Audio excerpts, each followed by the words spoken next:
We'll ignore that. Maybe a little bit. Roman Harper coming up here on off the bench. Good morning, man. How are you? I'm doing well. It was 11 years, and I played at Alabama. What are you going to do when LSU beats Alabama this year? You know what? After 7 years, I think you guys should be happy to get one. It's actually 8, and you're right, it is time. You're not going to win this argument. You should change the subject. All right, so Mike, so yesterday Mike Thomas becomes the highest paid wide receiver in the league. First off, what were your first thoughts when you saw it? He's deserving of that, right?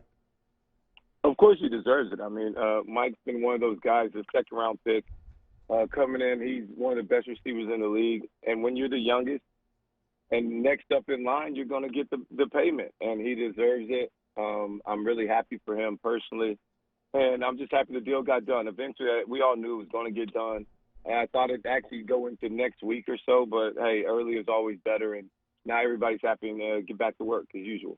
So, Roman, something that we've kind of put forward, but I want to pick your brain on it because, as you said, you were in these locker rooms for over a decade. You know better than anyone. What about this idea that paying Thomas, because a lot of people think you shouldn't pay receivers, right?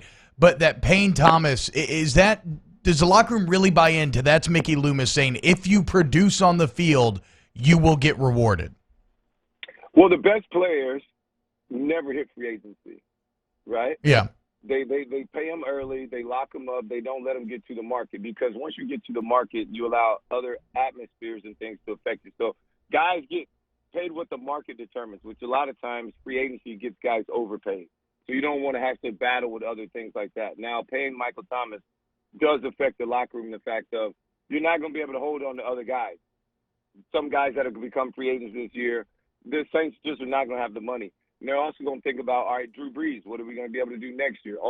You keep kicking the can of this, the free agent, the salary cap of having to do all these things. You keep kicking the can down the road. Eventually, you're going to have to pay for it. You got Ramczyk is going to come up. Alvin Kamara is going to be another guy you got to look at. Marcus Lattimore is going to be another guy you look at. Teron Armstead, you're going to have to pay him again. You can't let him go. Yeah. You also have to address the quarterback position at some point. This organization has to think about these things down the line. So all these things, you really just comes down to this. You got to win right now. So this Saints window to win the Super Bowl, they've been there close the last 2 years. This is the year that you got to get it done. Or eventually the salary cap is just going to burn you out because you had all this cheaper talent. And I'm not calling it cheap, but like you got it all at a lower rate because you drafted these guys. They were all on rookie deals. Your best players were young players. And now they're coming into their veteran-type status, and they're all going to demand high contracts. Who would you top prioritize next? Yeah, let's say like Lattimore, Ramczyk, Kamara's all in that conversation. Who's the odd man out? So right now, I don't think there is one. Okay. You can address it, all right? Kamara's going to come up next year. You handle that, all right? Because he comes up on the contract, and the other guys got fifth-year options because they're both first-round draft picks. So you can lock them in. So you take care of Alvin next year, handle that, and then you do Lattimore, and then you hold on to Ramczyk. Because Ramczyk's a quiet guy. He plays off the line. They don't really get to complain as out loud as a corner. Marcus Lattimore's been in the league 2 years. This is his third year. He's been to 2 Pro Bowls. Yeah. The guy needs to he will demand the most. So you pay him, and then after that, then you go to the right tackle. And then after that, you continue to address guys down the road. You keep kicking the can. You keep extending guys. You rework Michael Thomas's deal after year 3. It's a way to get creative with it, and that's what you have to do upstairs. And the Saints have done a great job of that. Yeah, and Mickey and Kai Harley are some of the most creative cap guys in the entirety of the NFL. We're talking to Super Bowl champion Roman Harper here. And one more on Mike Thomas, Roman, because from a defensive back standpoint, like what allows Michael Thomas to do what he's done in terms of just record-breaking numbers, being arguably the best receiver in the NFL over the last 3 years? I mean, he's graded out like right behind Julio. Yeah, so, and I'm not going to try and give Drew Brees any credit in this, right? This is about Michael Thomas. In fact, Mike is big, he's fast enough, and he is violent at the point of attack. When he runs his routes violently. When he goes for the ball, he catches the ball violently. After he catches the ball, he runs with attitude. He tries to break tackles. He doesn't just get the first down and go down.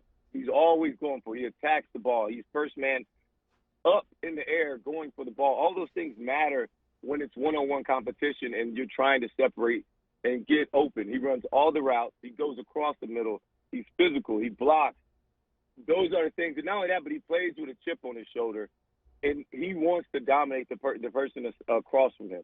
And that right there is what really separates him. I think Julio, as a wide receiver, is something special. He's fast. He's big. He's got all the natural God-gifted talent that you would want a receiver. Michael Thomas, it doesn't have those same type of abilities when it comes to speed and size. But Mike makes it all up in the way his approach to the game, how he practices and puts in the work in and out every day. And on one-on-one situations, he wins 90% of the time because he wants it more than the guy across from him. And he doesn't drop the ball. And you put all those things together with a very accurate quarterback, you're going to have a lot of success, and that's what they've been able to do. Yeah, third lowest drop rate in the league over the last 3 years. Better celebration last year, busting out the cell phone after the touchdown against the Rams, or coming out with the ski mask? I think the ski mask, for Definitely. sure. It's not even close. The cell phone, I mean, it's already been done. Joe Horn did it. It's kind of like a repeat. I saw it on that original Monday night game when Joe Horn did it. And when I saw Mike do it, I was like, I mean, was it even a flip phone? It was a flip phone. He specifically got like a cheap flip phone for it. He was paying homage. I like it, but at the end of the day, I like the ski mask better just because that fits the new age guys. That fits more of that team. I know those guys in that locker room. I know what they're talking about. You know, and now he can really put on the ski mask because he got the money in the bank now. Secure the bag. Absolutely. That's what he said last year. Secure the bag. He got it. That's what it's about. I know what they're talking about. That's what I'm saying. With the ski mask going now, he deserves that. Roman Harper joining us here off the bench, ESPN, New Orleans, Baton Rouge, and Alexandria. Catch him this Sunday. A great preview to the Saints season on WDSU with our guys, Fletcher Mackel and Sharif Ishak. Jim Mora has a 25-minute sit-down with Sean Payton. Roman Harper will be a part of that broadcast this Sunday on WDSU. You comfortable with the Saints personnel on the defensive line going in without Rankins to the first part of the season? Yeah, well, you know, the biggest thing is once Onyemata has to step up when he gets back in. Yeah. Also, my gosh, the Malcolm Brown from New England, he's a first-round pick. He got talent. He's big. He's stout. And at the end of the day, it's not really about Dennis Allen is going to run that defense to where they're going to make sure you have to pick the ball up. They've done really well in the last few years behind guys that you don't even always household names of stopping the run. They're not going to allow you to just run the ball down the field. They're going to make you pick it up and make you challenge them in the back half. And I really like with the back half of this defense what they've been doing. A lot of these guys have been playing the last 2 to 3 years as rookies, first-year, second-year guys. And now they understand the why behind all the defensive calls. They're not just running plays. They're playing the game. So now that allows you to play faster, smarter, communicate more, and allows flexibility between the offense, the defensive backfield, and the linebackers as a whole. So I really like what they're doing.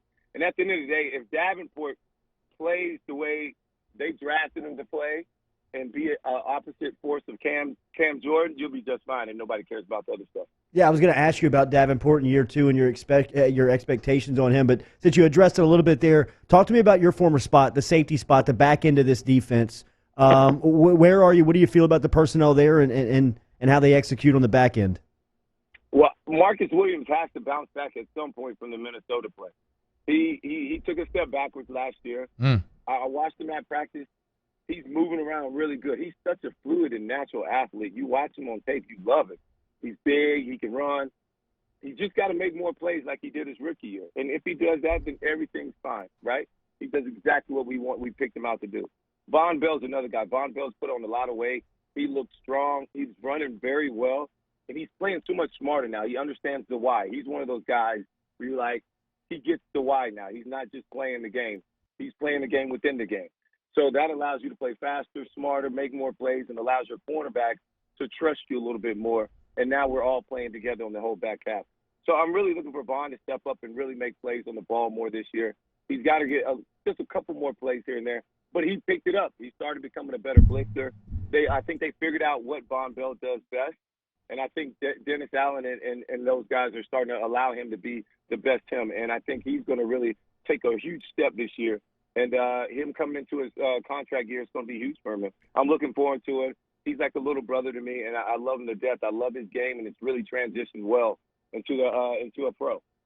You were the second-round pick of that '06 draft class. Everybody goes back to that '06 year when this golden age, this run started for New Orleans, and Peyton and Brees came in that year as a free agent. Brees is still doing it at this high level. You've been a teammate of his and a friend of his. Just from a peer, tell me about what Brees is accomplishing on this level. The longevity of it, because that's what it's all about. Anybody can make a splash in the NFL. You can make a 2 or 3 year run, but it's all about longevity. That's when you become a pro. That's when you become a Hall of Fame type player, and Drew's been able to do that. He's been able to – he and Sean have this magic chemistry to be able to understand this offense. Then the run that the numbers that Drew's been able to put up with the last, 11, 12, 13 years is just outstanding. And you give him all the credit because you see him first in the locker room, last one to leave every day. The time and on task that he puts in, where it's in the locker room with all the guys, he's still reinventing himself. You know, I seen him at practice today with some Supreme custom-made cleats. I'm like, dude, Drew's so cool. He's still trying to stay hip, and that's what you got to do. I remember one of the questions that he asked me when I came back. After being with Carolina, he asked, like, what was one of the bigger differences? And I said, you know what? Because he asked me, like, Roman, how was it as you become younger? The team gets, as I get older, the team gets younger. Yeah. And how do you continue to relate to those guys? And I'm like, Drew, you got to get on their level, right? That was one of the things I picked up when I was gone was you got to get on these young guys' level to be able to relate with them. So now they know that that you love them or you care about their well-being, and they'll be able to go the distance with you then. Because if not, they won't. They'll be in with you, but they only have one toe in the water. They won't jump all the way in with you. But when they know that you love them, they'll go the distance with you. So to see Drew kind of reinvent himself, he's not trying to stay in his own lane. He's hanging out with all the guys. He's doing different quarterback challenges. He's continued to get to know the guys and pull them forward with him. That's why they love him. That's why they say, hey, he's the ultimate leader. And because we see him do it on the field every day. Not only that, but he's an awesome husband. He's with his family. He spends times with other guys when they bring family around, and he's so nice. And if anybody could be a jerk about it, it could be him. But he doesn't. And because of that, that means and goes a long way inside that locker room. And also guys like Craig Robertson and all these other guys who don't get all the credit, but they're the heartbeat of that locker room, and that's what makes it go. Harp, this was great, man. Thank you for so the time much. this morning. Thank you, man. Appreciate you guys. Roll Tide. Hey, whoa, whoa, whoa, whoa.